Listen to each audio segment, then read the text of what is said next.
So hello guys, welcome back to my channel. I am Dr. Rahul Narula and in today's Dent Talk episode, we are going to talk about how cavities affect our teeth and what are the different kinds of filling material that you can get. So let's begin. So आइए discuss करते हैं कि दांतों में cavity लगती कैसे है. As you all know, bacteria सबके मुंह में ही प्रेजेंट होता है एंड जब हम लोग खाना खाते हैं वो खाना हमारे दांतों में फंस जाता है. When that food and bacteria get mixed together, it form a sticky paste called plaque.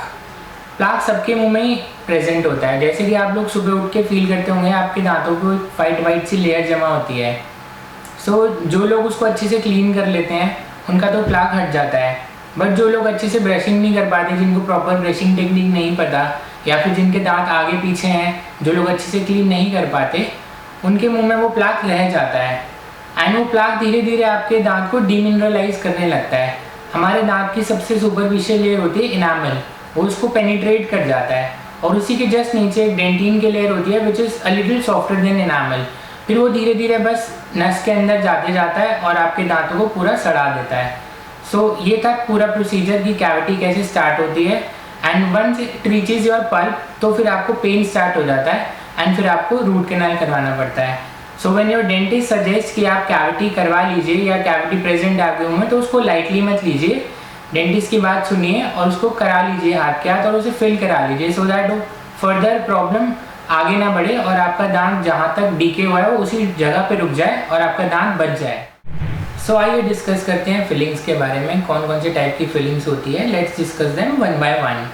And सबसे पहले हम लोग बात करेंगे डेंटल अमलगम के बारे में, जिसे काफ़ी लोग चांदी भी बोलते हैं. इसे यूजुअली डेंटिस्ट पीछे वाले दांतों में रिकमेंड करते हैं क्योंकि काफ़ी स्ट्रॉन्ग फिलिंग है.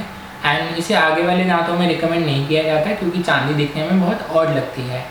इसके कुछ डिसएडवांटेजेस है जैसे कि डिलेड एक्सपेंशन. ये होने के बाद दांत में क्रैक्स फॉर्म कर देती है which makes your teeth weak and वो फ्रैक्चर भी हो सकता है. सो द मेन रीज़न जिसकी वजह से अब हम इस फिलिंग को यूज़ नहीं करते हैं दैट इज़ मर्करी टॉक्सिसिटी. ये पेशेंट के लिए भी टॉक्सिक होती है और डेंटिस्ट के लिए भी टॉक्सिक होती है. सो दैट्स वाई अब इसको रिकमेंड नहीं किया जाता, ना ही अब इसे यूज़ करते हैं.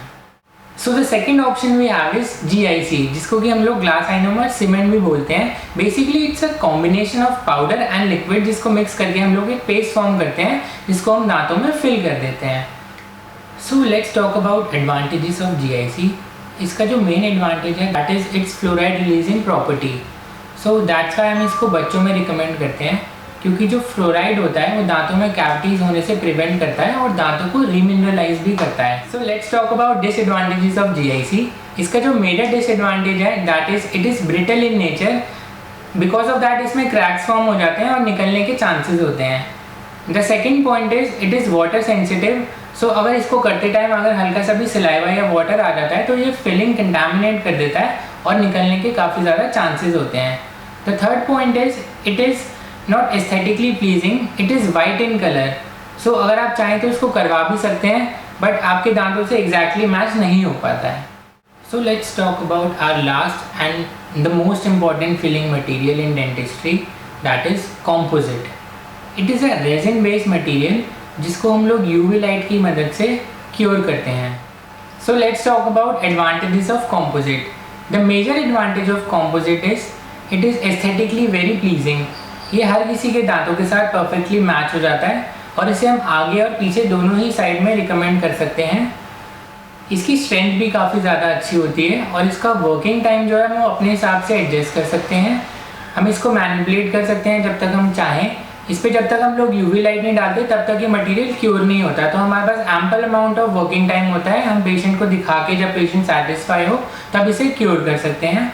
एंड जो इसका सबसे ज़्यादा इंपॉर्टेंट एडवांटेज है दैट इज़ इसको हम मल्टीपर्पज़ यूज़ कर सकते हैं. जैसे कि अगर आपका दांत चिप ऑफ हो रखा है या आपके दो दांतों के बीच में गैप है, हम उसको भी फिल करने के लिए इसको यूज़ कर सकते हैं और इससे हम बिल्डअप भी कर सकते हैं. Let's talk about the disadvantages of composite. इसका जो मेजर ड्रॉबैक है that is it is very technique sensitive, it is water sensitive and अगर इसमें हल्का सा भी कंटामिनेट होता है ये सलाइवा या वाटर से तो ये फिलिंग सेट नहीं होती है, ये निकल जाती है. And it is a very costly material. So I hope you guys like today's dent talk episode and if you like what I create आप मेरी वीडियोज़ को लाइक कीजिए, कमेंट कीजिए और मेरे चैनल को भी सब्सक्राइब कीजिए. इससे पहले मैंने एक वीडियो बनाई थी how to brush your teeth properly. अगर आप उसमें बताई गई टेक्निक को फॉलो करोगे तो आपको फिलिंग्स कराने की नौबत ही नहीं आएगी। लास्ट में आपको सबसे इम्पोर्टेंट चीज़ बताने जा रहा हूँ, ज़रूरी नहीं है कि आपके दांत में कॉम्पोजिट अच्छे से चले या फिर जीआईसी या फिर अमलगम हो। हर किसी की कंडीशन अलग अलग होती है। सो आई रिकमेंड कि आप अपने डेंटिस्ट की रिकमेंडेशन से ही फिलिंग करवाएं और किसी के कहने से गलत फिलिंग ना करवाएं।